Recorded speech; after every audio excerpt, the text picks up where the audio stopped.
দেশের প্রয়োজনে সেনাবাহিনীর সকল সদস্যকে সর্বোচ্চ দায়িত্ব পালনে প্রস্তুত থাকতে বলেছেন সেনাবাহিনীর প্রধান জেনারেল ওয়াকারুজ্জামান। তিনি জানান, সেনাবাহিনীর অন্যান্য রেজিমেন্টের মতো ইনফ্যান্ট্রি রেজিমেন্টকেও আধুনিক ও শক্তিশালী করে গড়ে তোলা হবে।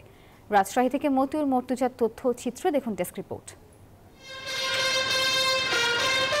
বৃহস্পতিবার সকাল 9:30টায় রাজশাহী সেনানিবাসের প্যারেড গ্রাউন্ডে বাংলাদেশ ইনফ্যান্ট্রি রেজিমেন্টের বীর কর্নেল অব দ্য রেজিমেন্টের অভিষেক অনুষ্ঠানে প্রধান অতিথির বক্তব্য রাখেন সেনাপ্রধান জেনারেল ওয়াকারুজ্জামান।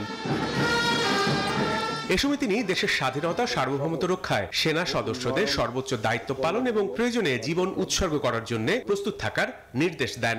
আমি কর্নেল অব দ্য রেজিমেন্ট হিসেবে বাংলাদেশ ইনফ্যান্ট্রি রেজিমেন্টের আভিযানিক সক্ষমতা ও যুদ্ধ উপযুক্ততা বৃদ্ধির চলমান প্রক্রিয়াকে আরও বেগবান করব ইনশাআল্লাহ।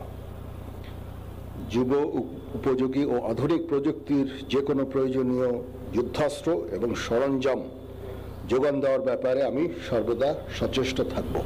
প্রতিরক্ষা সক্ষমতা স্বয়ংসম্পূর্ণ ও আধুনিকায়নে সেনাবাহিনীতে আধুনিক অস্ত্র সংযোজন ও সেনা সদস্যদের দক্ষতা বৃদ্ধিতে নানামুখী পদক্ষেপ গ্রহণের কথাও জানান সেনাপ্রধান। কর্নেল অব দ্য রেজিমেন্ট হিসাবে আমি বাংলাদেশ ইনফ্যান্ট্রি রেজিমেন্টের প্রত্যেকটি সদস্যকে পেশাদার ও সুপ্রশিক্ষিত হিসাবে গড়ে তুলতে সর্বদা বদ্ধপরিকর। পেশাগত দক্ষতার পাশাপাশি একটা সুন্দর জীবনমানও আমাদের সকলের কাম্য। আমি যে কোনো কণ্ডালমুখী কার্যক্রম বাস্তবায়নের জন্য সর্বদা সচেষ্ট থাকব ইনশাআল্লাহ।